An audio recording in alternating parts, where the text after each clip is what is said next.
Hello, good day, good evening, good afternoon, good morning, whatever time you're listening to this. I'd like to discuss with you now. This is after the structuralism, we have a new movement. Diba? If you still remember, during our structuralism discussion, everything must be aligned. There must be a fixed definition. There must be a stable meaning that is associated with a certain concept. Like we group them into boxes. Like for example, this story is aligned with another story. Like for example, in the report that I have given you, example, naikapareho ang katong, let's say, A Rose for Emily na trope to that of Young Goodman Brown, wherein initially the people in this town are presented to be kind, to be different, to even be um murag kind, warm people. And same with, this is also aligned with the lottery as we have found out. So kana sila tulo are quite aligned.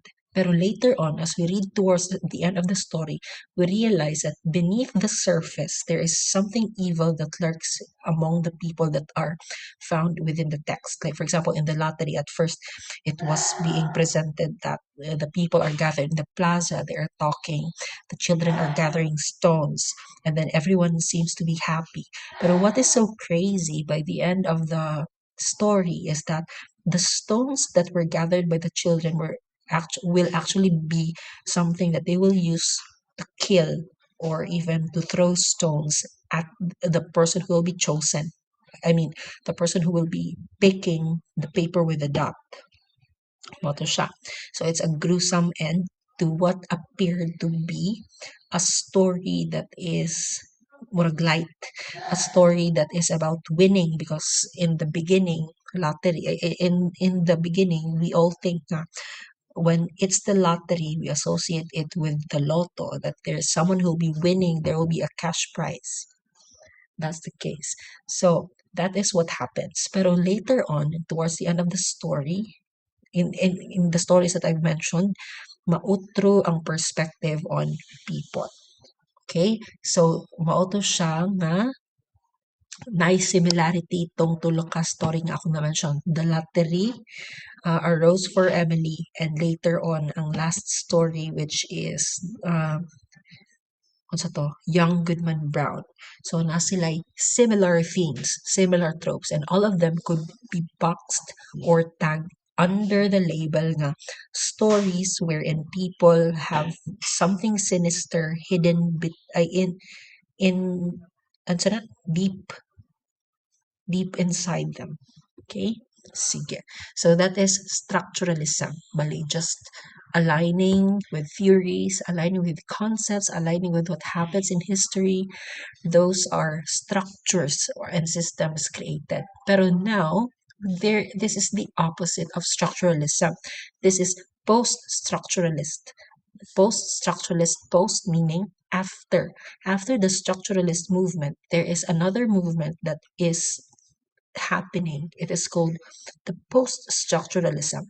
And one of its major defining theories is the theory of deconstruction.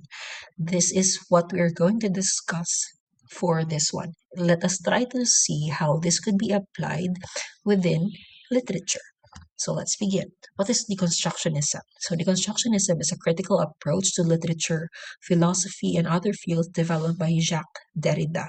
So this is a new approach. This is not just solely applicable within literature, but this is applicable in the creation of meaning, in philosophy and other related fields within the humanities, within our subjectivity. And then this focuses on the idea that meaning in language and texts is inherently unstable and subject to multiple interpretations. So it means within the story itself is there are different meanings, like the how one word would mean at the beginning might be different from how it actually will mean later on by the end of the story. So dili siya consistent, dili siya stable or fixed ang definition. Remember ha, structuralist, fixed, stable. Deconstructionist is you deconstruct, you create, you make it unstable and non-constant, non-consistent. Third is that it examines how words and ideas depend on relationships to other concepts, revealing hidden contradictions, assumptions, and ambiguities within the text.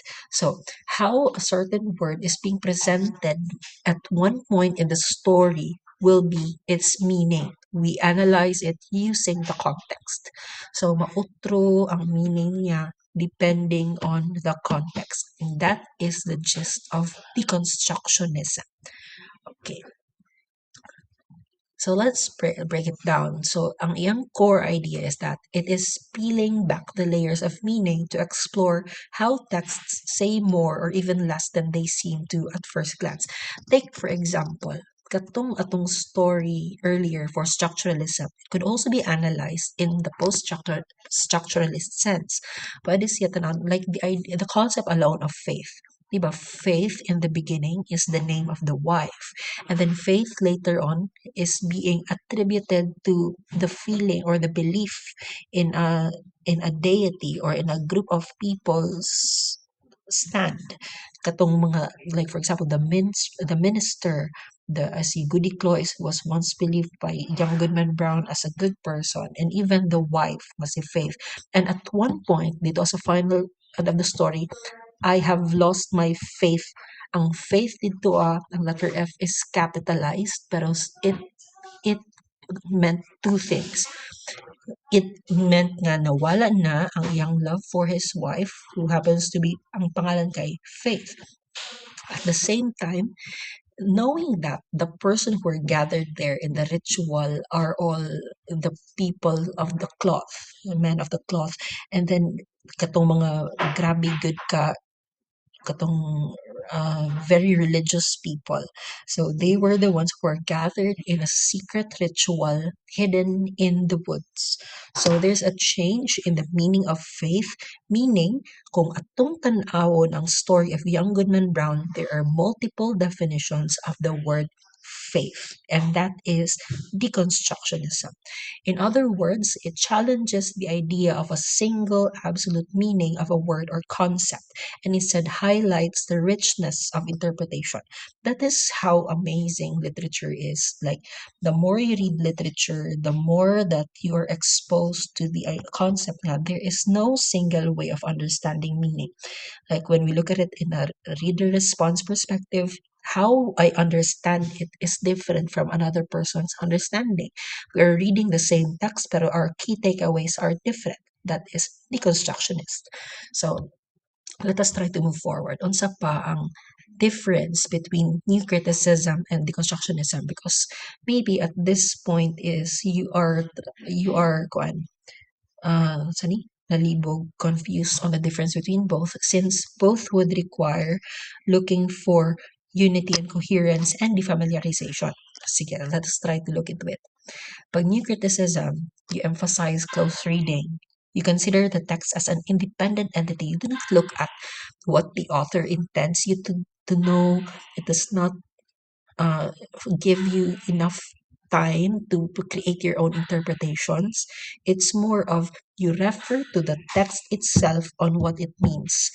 Ang kalahian sa new criticism o sa deconstructionism is new criticism is creating meaning ang new criticism.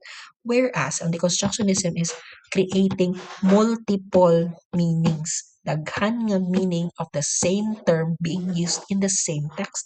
In one text, daghan ang meaning sa isa ka word. Okay? So, ang new criticism, in addition, it seeks to find unity and coherence within the text, exploring how various elements work together to form a singular meaning. So, you look for unity. Unsa ang mga terms nga gigamit dinhi, unsa ang mga concepts, you unite them as one no matter how opposite they are. Binary oppositions, you unite them as one. Like, create a meaning within the text itself. So in order for you to create one singular meaning, isa lang ka meaning imong pangitaon sa new criticism throughout the text. Whereas sa deconstructionism, you actively question the idea of unity. You instead uncover contradictions. Nganong ingon ani ang iyang meaning din niya sa last part nga lahi man iyang pasabot diri sa sugod. That is deconstructionism. You look for biases by the author. Some authors could somehow kanang murag pinpoint sila towards a certain direction. Ano siya.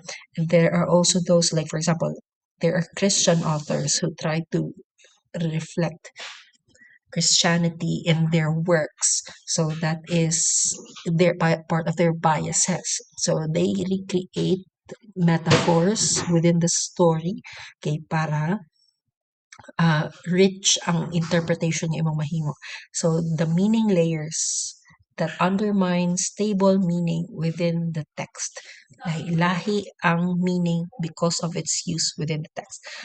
Well, and lastly is that in new criticism, the familiarization is part of analyzing how literary techniques surprise or challenge the reader to reveal deeper meaning. Okay, so it's just one part, but ang defamiliarization I mean, ang sa new criticism is the familiarization is you try to separate yourself from the word itself so that you could look at it in an objective perspective. Pero the familiarization is that's just the first step. You try defamiliarize yourself first and anticipate that there will be changes every now and then in how a word is being understood or interpreted within a literary work. Sige daw, let us try to look at it the perspective of the Telltale Heart, the deconstructionist analysis of Telltale Heart. Deconstructionism, if I'm not mistaken, I mean the text that is for deconstructionism dito as sa koan, dito as sa ato ang required readings is not a Telltale Heart. So I'm using this as the text wherein we could analyze, we could apply deconstructionism as a literary approach. So unsay unahin mo on?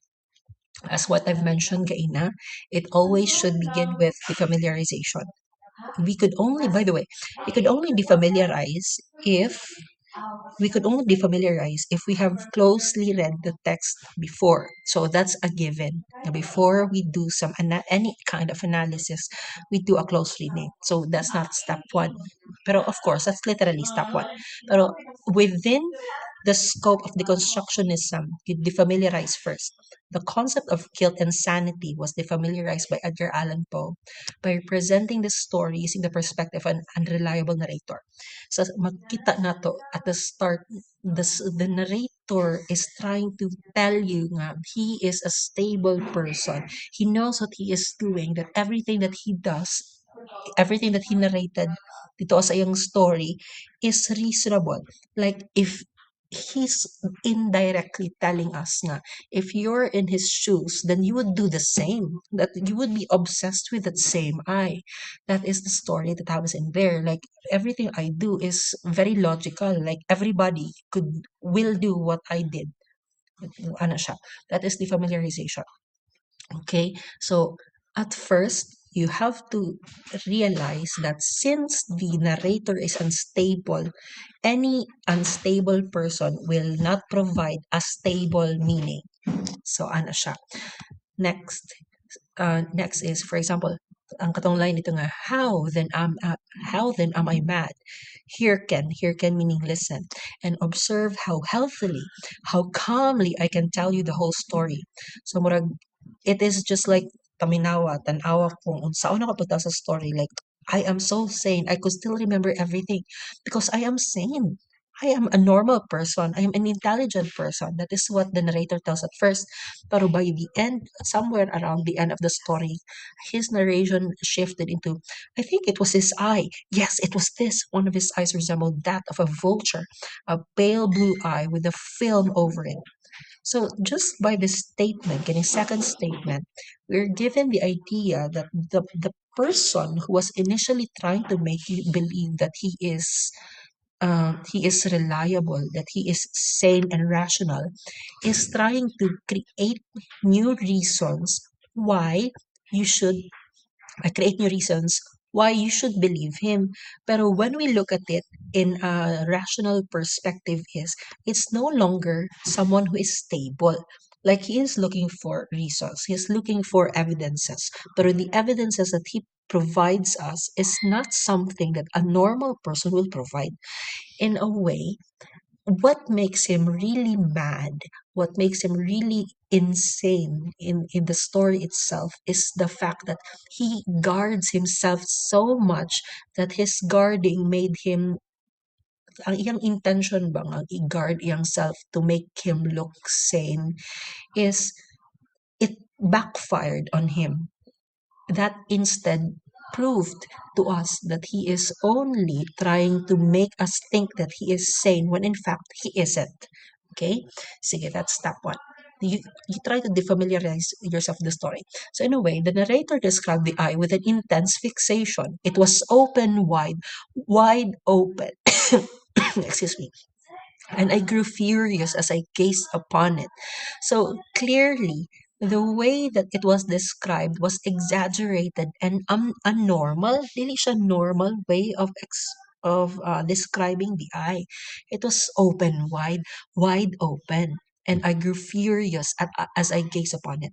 Usually, when we look at the eye of a person, we could say, okay, the eye is nice, the eye is blue, it's yeah, that's it. That's a person's eye.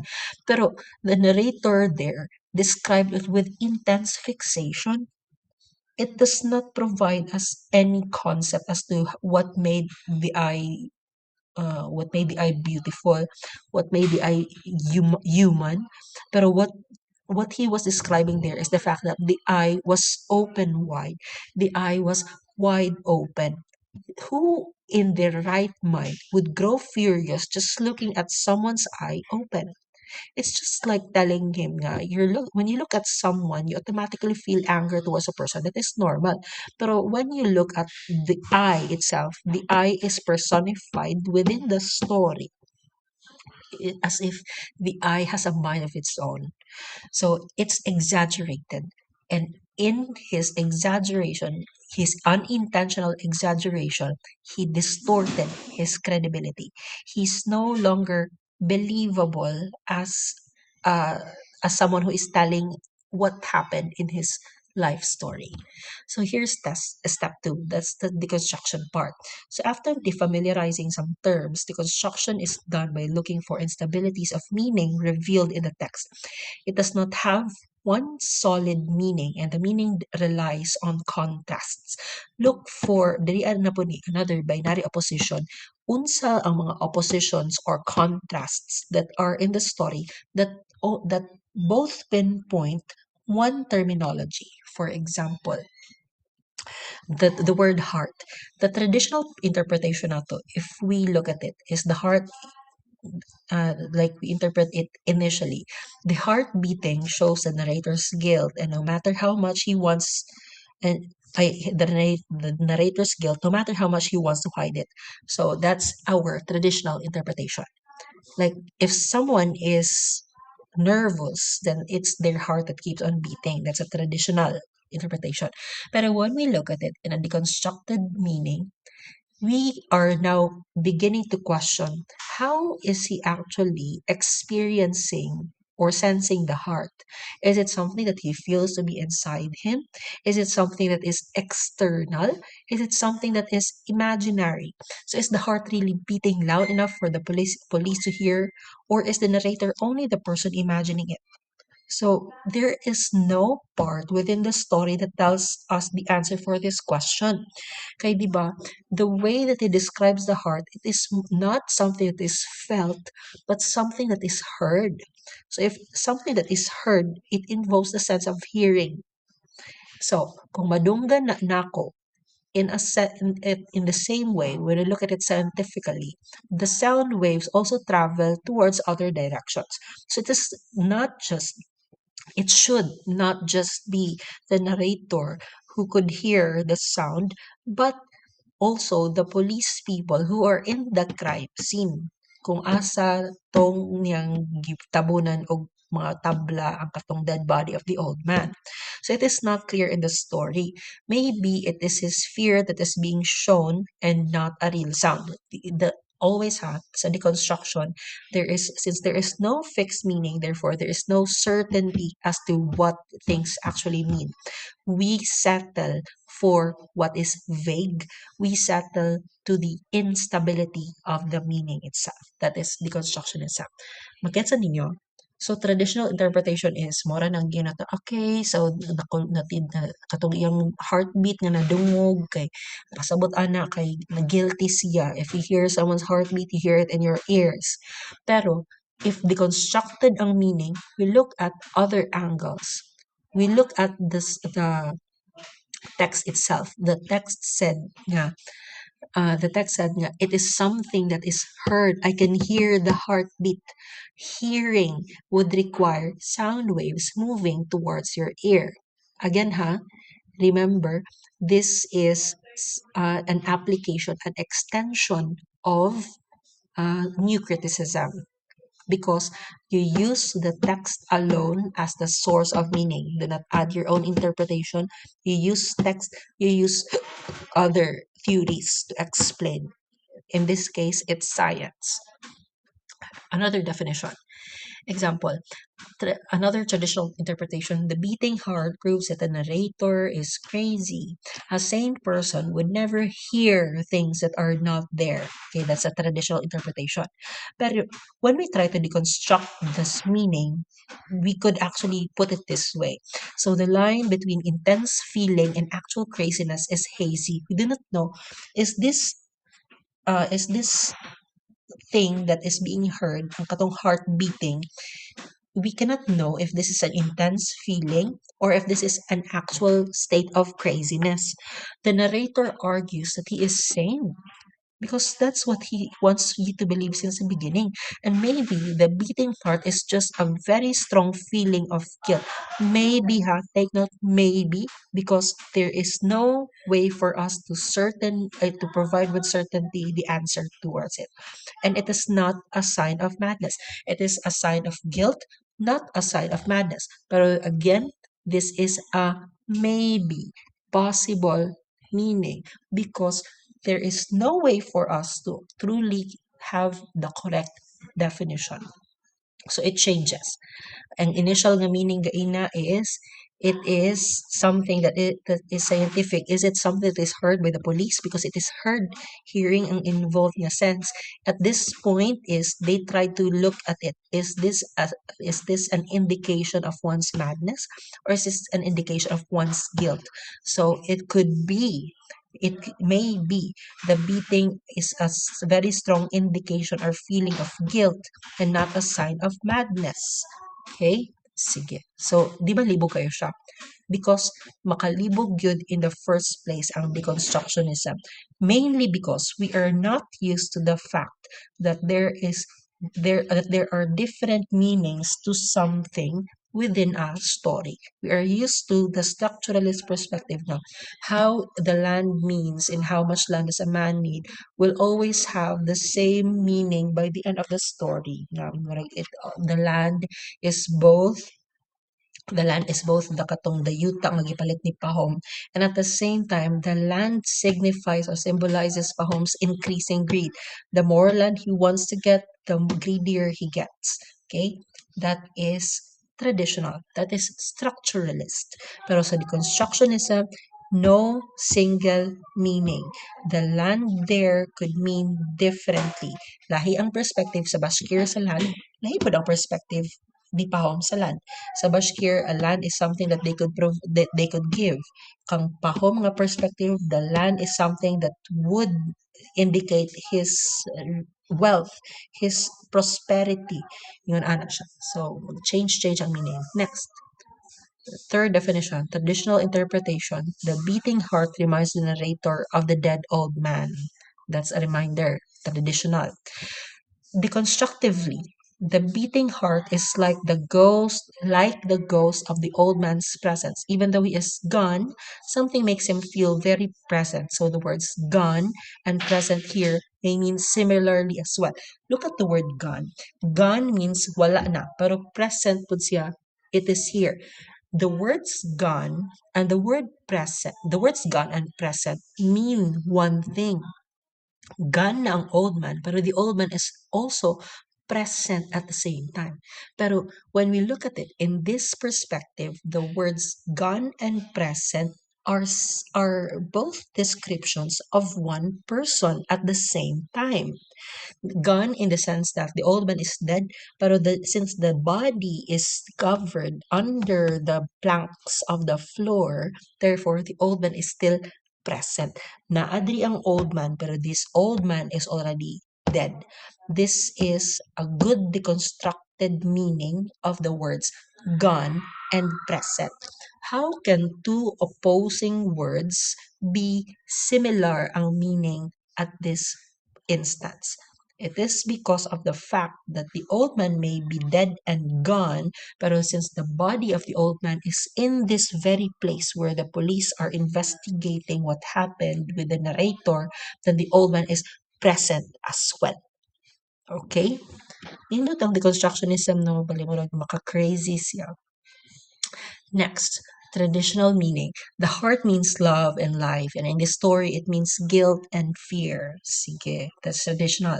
Pero in the deconstructed perspective, the word heart has different meanings. In this story, the heart meant the actual human heart of the old man. Pwede siya nga meaning, like ang heart of the old man beating.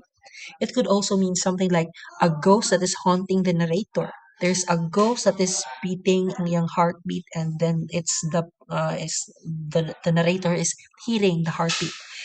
The meanings get twisted because of what the narrator did. We cannot truly pinpoint what is the correct meaning of the correct meaning of the concept within the story, mainly because the narrator himself is unreliable.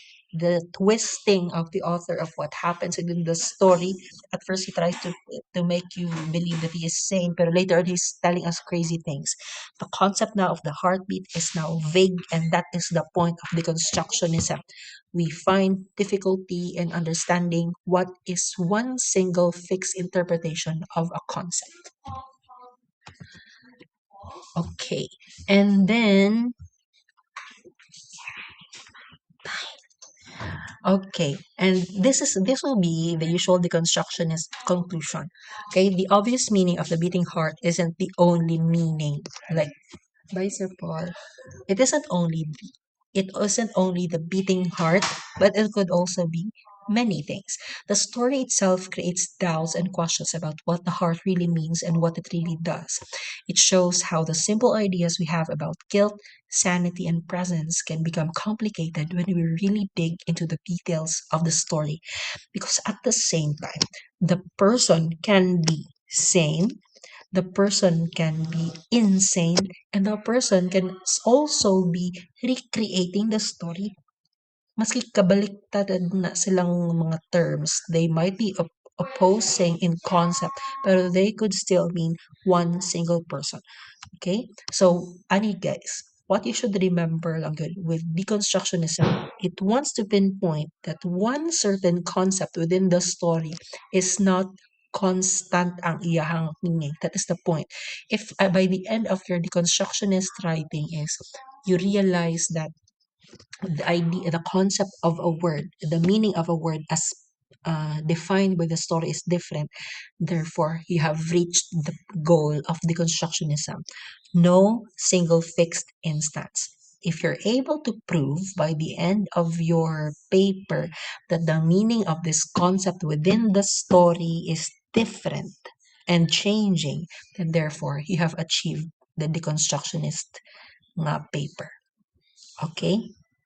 Nindot, no? Pero at this point, try to read Hamlet. I mean, look at the video of Hamlet in there. And mo na siya. This would be also in consonance with the post-structuralist perspective of Foucault, which I would also be presenting to you in another video. So that would be all, everyone. I hope you understood how deconstructionist is. What matters within deconstruction is you're able to prove that there is something that cannot be proven. Thank you, everyone. Have a great day. Bye.